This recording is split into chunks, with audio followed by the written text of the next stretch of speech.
Let's analyze a real company, Apple Incorporated, in just 5 minutes. And more importantly, I'll tell you whether each number is actually good or not. And just as a disclaimer, this is not a financial advice. This video is for educational purposes only. I'm on Google Finance, and we're going to go through Apple step by step using a simple system. First, we are going to look at the revenue. This tells us if the company is growing. For Apple, revenue has generally increased over time. This is a good sign because consistent revenue growth shows that Apple's products and services are still very strong in demand.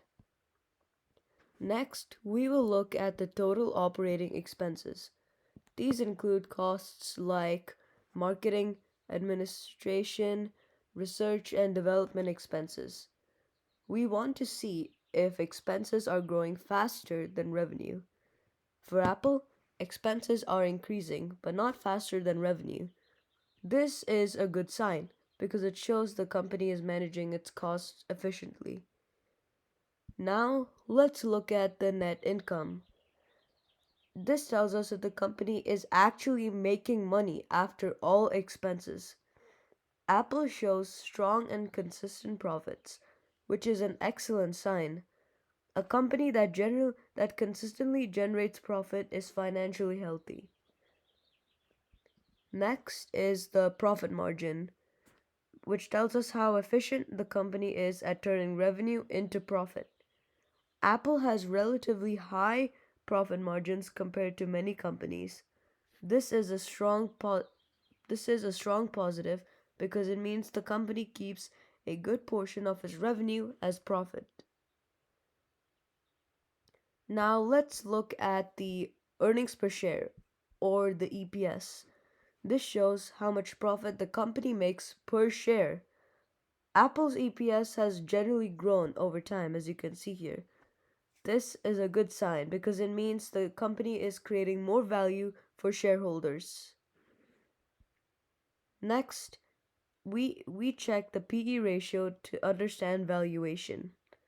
Apple's PE ratio is on the higher side compared to some industries. This suggests that the stock is not cheap, but investors are willing to pay more because they expect stable growth. And this is not necessarily bad, it just means the market has high expectations for this company. Now, let's look at the free cash flow, which shows how much real cash the company has left.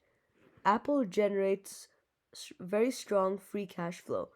This is a major positive because it means the company has real cash to invest, pay dividends, and stay financially strong.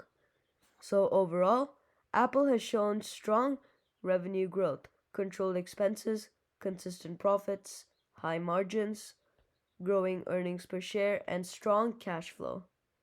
Based on these numbers, Apple appears to be a financially strong and well performing company. However, the stock may not be cheap based on its valuation, so investors should always consider price before investing. And this is exactly how you should analyze any company, step by step, in just a few minutes.